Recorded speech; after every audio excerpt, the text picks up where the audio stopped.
ఇప్పటి నుంచి మనం ఎక్కడ మాట్లాడినా అనేక మంది అమరులైనరు, అనేక మంది పోరాటాలు చేశారు. ఇవాళ తెలంగాణ సాధనలో తెలంగాణ 50 మందిని ఒకతాటి మీదకి తీసుకొచ్చి కరుడుగట్టిన ఆ రోజున్న కాంగ్రెస్ ప్రభుత్వం మెడలు వంచి కేసీఆర్ గారు చావు నోట్లో తలపెట్టి తెలంగాణని సాధించారు.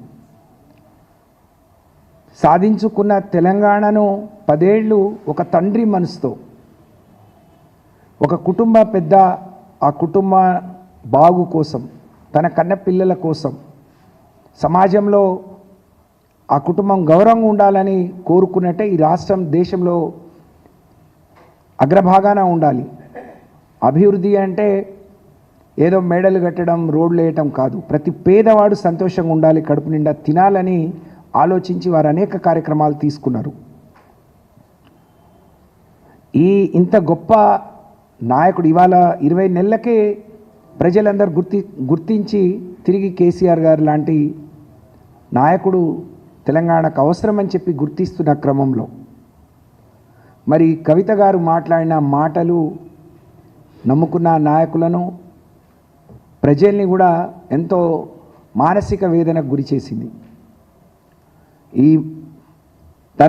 తన పద్ధతిని మార్చుకుంటే బాగుండు, తన మాట తీరు మార్చుకొని ఉంటే బాగుండు అని చెప్పి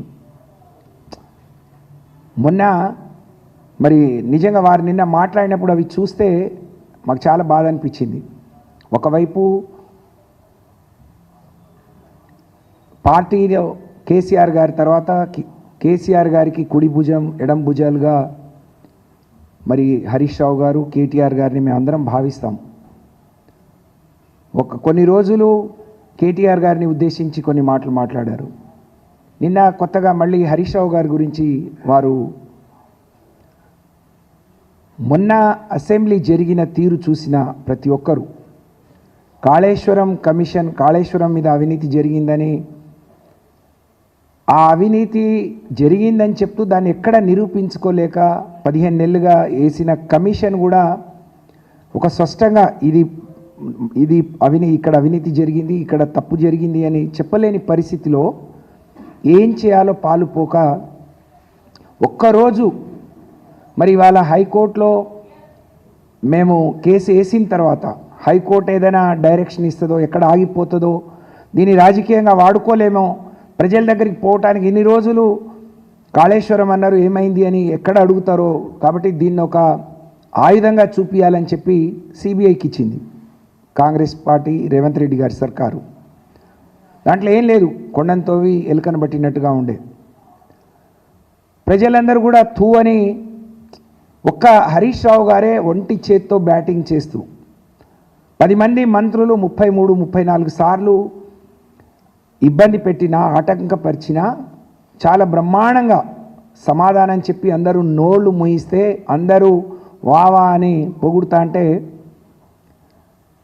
దాన్ని ఇంకా మేము ఒక రకంగా అసెంబ్లీలో సాధించిన విజయాన్ని మేము అనుభవిస్తా అంటే మర్చిపోలేని పరిస్థితిలో ఇలాంటి తను ఇలా మాట్లాడటం అనేది తప్పకుండా తన వెనక ఇదెవరో ఉండి మాట్లాడిస్తున్నట్టు, పార్టీని నష్టం చేసే పనులు చేయిస్తున్నట్టుగా మేము భావిస్తూ ఉన్నాం.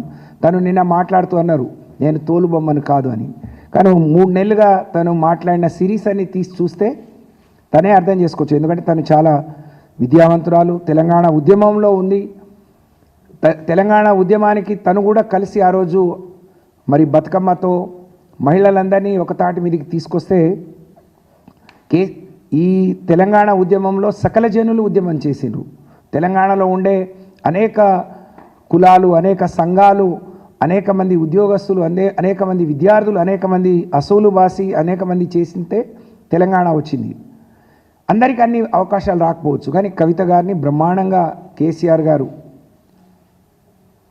మరి ఒకసారి పార్లమెంట్ గెలిపించి, రెండోసారి మరి తను ఓడిపోతే మళ్ళీ తన్ని కౌన్సిల్లోకి తీసుకొని గొప్పగా గౌరవించుకున్న విషయం మనందరికీ తెలుసు. అందరికంటే ఎక్కువ మా నాయకుడి బిడ్డగా తప్పకుండా మాకు అందరికీ తనంటే చాలా పెద్ద గౌరవం. అందరం గౌరవించాం, తెలంగాణ ప్రజానికం గౌరవించింది. మా ప్రాంతానికి వస్తే కేసీఆర్ గారి బిడ్డ వస్తే కేసీఆర్ గారి లాగా ఆమెను కూడా చూడటానికి వచ్చారు. కానీ వాళ్ళ ఇచ్చిన గౌరవాన్ని, ఆమెకు వచ్చిన గుర్తింపును ఆమె దక్కించుకోలేకపోయింది. నిజంగా ఇంత చదువుకొని తనకి ఇంత అవగాహన ఉండి కూడా ఇవాళ ఎవరో ఇలా మాట్లాడిస్తే మాట్లాడటం అనేది చాలా మా అందరి మనసులు కలిచివేసింది. అందరు కార్యకర్తల మనోభావాలు దెబ్బతిన్నాయి.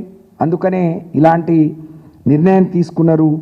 మరి దీన్ని ఇవాళ మహిళా లోకం చాలామంది మహిళలు, ఇంకా మేము చాలా రోజులుగా రాజకీయాల్లో ఉన్నాం కాబట్టి కార్యకర్తలు నాయకులు మాట్లాడతారు. అందులో మహిళలు రాజకీయాల్లో ఉన్నా లేకున్నా వాళ్ళ కుటుంబాలతో ఉన్న అనుబంధం ఏ పార్టీలో ఉన్నాయి వాళ్ళు చాలామంది ఒక మంచి నిర్ణయం తీసుకున్నారు, ఒక మంచి ఆలోచన చేసిందని చెప్పి హర్షిస్తూ ఉన్నారు. ఒకరోజు తను జైల్లో ఉన్నప్పుడు ఫ్లైట్లో వస్తుంటే కేసీఆర్ గారు ఎందుకు బయటికి రావట్లేరు అంటే, కవిత జైల్లో ఉంటే తను ఎలా వస్తారు అని అంటే, ఈ రాష్ట్రం మరి సాధించింది తెలంగాణ ప్రజానికం కోసం, తెలంగాణలో ఉండే ప్రజల కోసం, అనేక మంది బిడ్డల కోసం ఒక తండ్రిగా వారు సాధించారు కదా. ఇవాళ ఒక బిడ్డ కోసం తను ఇలా బయటికి రాకపోతే ఇది కదా అని అడిగినారు. అంటే ఆయన ఎంత మనోవేదన చెంది ఉంటారు. తనే అన్నది, నా కోసం బీజేపీలో కలిపేస్తామంటే నేను వద్దన్నాను అని. అంటే ఒక బిడ్డ అంటే తన మీద ఎంత ప్రేమ చూపించి ఉంటారు.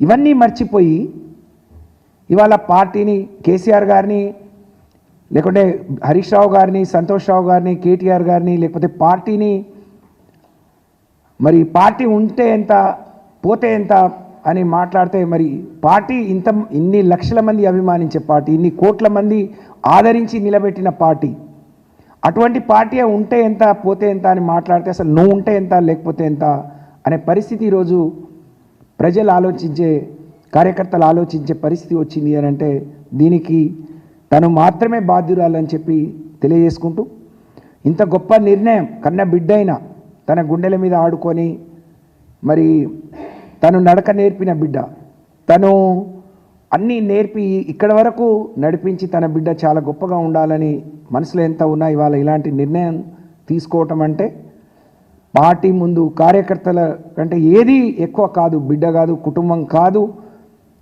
నా పేగు బంధం కంటే నా పార్టీ బంధం, నా పార్టీతో నాతో కలిసి అడుగులేసిన కార్యకర్తలే ముఖ్యం, ప్రజలే ముఖ్యమనే కేసీఆర్ గారు ఏదైతే ఈ నిర్ణయం తీసుకున్నారో దాన్ని మేము మనస్ఫూర్తిగా స్వాగతిస్తూ, మరి వారిని ఆ నిర్ణయాన్ని నిజంగా చాలా ఇది హర్షించేదగ్గ విషయంగా మరి తెలియజేసుకుంటూ, ఇలాంటి గొప్ప నిర్ణయం తీసుకున్న నాయకుడు, అలాంటి నాయకుడితో కలిసి పనిచేయటం ఒక ఆడపిల్లలుగా మేము అదృష్టంగా భావిస్తూ, మరి మీ అందరికీ మరొకసారి నమస్కారాలు తెలియజేస్తూ ఇప్పుడు పెద్దలు అక్క సునీత గారిని మాట్లాడాల్సిందిగా కోరుతా ఉన్నాను.